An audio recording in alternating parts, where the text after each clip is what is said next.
कांग्रेस में अब जल्द होंगे बड़े बदलाव। एआईसीसी में जल्द होगी नियुक्तियां। अशोक गहलोत, भूपेश बघेल और भूपेंद्र हुड्डा जैसे नेताओं को जिम्मेदारी मिलेगी।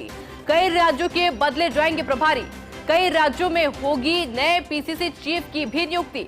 महाराष्ट्र, उड़ीसा, बिहार, हरियाणा और छत्तीसगढ़ जैसे स्टेट में बनेंगे नए प्रदेशाध्यक्ष। हरियाणा में होगी नेता प्रतिपक्ष की नियुक्ति। इसके अलावा पश्चिम बंगाल और हिमाचल में प्रदेश कांग्रेस कमेटी का गठन होगा।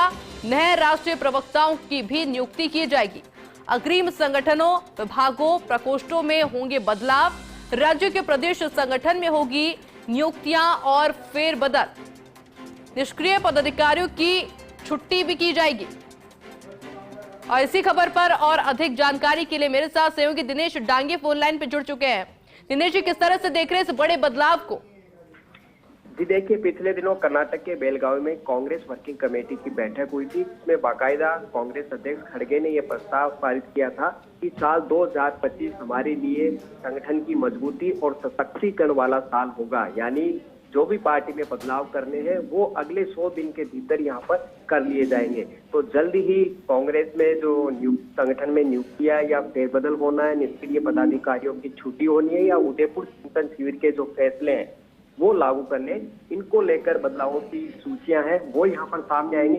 बड़े बदलावों की बात करें तो अशोक गहलोत, भूपेश बघेल और भूपेंद्र हुड्डा जैसे कई सीनियर लीडर को टीम खड़गे यानी ऑल इंडिया कांग्रेस कमेटी में शामिल किया जा सकता है। हालांकि भूपेंद्र हुड्डा को लेकर अभी चर्चा जारी है क्योंकि वो हरियाणा में नेता प्रतिपक्ष बनना चाहते हैं, ऑल इंडिया कांग्रेस कमेटी में नहीं आना चाहते। तो उनको किस तरह की फिर जिम्मेदारी मिलती है, इसको लेकर शीर्ष नेतृत्व है अभी मंत्रणा यहाँ पर कर रहा है। कई राज्यों के जो प्रभारी है वो यहाँ पर बदले जाएंगे। साथ ही जैसे एडिशनल चार्ज है भंवर जितेंद्र सिंह के पास असम के साथ मध्य प्रदेश का अतिरिक्त चार्ज है, तो उनको एक राज्य का ही प्रभार दिया जाएगा, दूसरा नया राज्य भी उनको दिया जा सकता है। इसके अलावा महाराष्ट्र, उड़ीसा, बिहार, हरियाणा और छत्तीसगढ़ जैसे करीब 1 दर्जन राज्य बताए जा रहे हैं जहाँ नए कांग्रेस के कप्तानों की यानी प्रदेश अध्यक्ष है उनकी नियुक्ति होगी। और हरियाणा में अभी नेता प्रतिपक्ष की नियुक्ति नहीं हुई है परिणाम आने के बाद, तो वहां की नियुक्ति की सूची है वो भी सामने आएगी। बंगाल और हिमाचल में प्रदेश कांग्रेस कमेटी का भी गठन नहीं है। बंगाल के अंदर सिर्फ पीसीसी चीफ बनाए गए लेकिन कार्यकारिणी का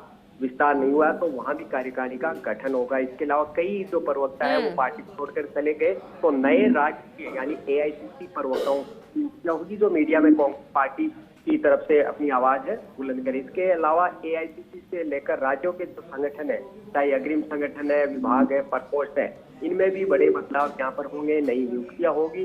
साथ ही जो निष्क्रिय पदाधिकारी है उनकी भी यहाँ पर छुट्टी हो सकती है। तो जल्द ही यानी मलमास के समाप्त होने के बाद या उससे पहले ये जो नियुक्तियां है, जो फेरबदल होना है, ये बदलाव की बहार है वो यहाँ पर सामने आ सकती है। लेकिन कई बड़े नाम आ रहे हैं जैसे भूपेश बघेल है, उनको एआईसीसी महासचिव बनाया जा सकता है। लेकिन अशोक गहलोत, उनको संगठन में क्या पद मिलेगा इस पर सबकी नजर टिकी हुई है। क्या बड़ी जिम्मेदारी उनको दी जा सकती है, क्या नई कोई जो पोस्ट है वो बिल्कुल दिनेश जी, नजरें बनी रहेगी कि क्या पद किसको मिलेगा और कौन कौन से जो नए नाम है वो भी इसमें शामिल हो सकते हैं। आगे भी आपसे जानकारी लेंगे। फिलहाल के लिए बहुत बहुत शुक्रिया।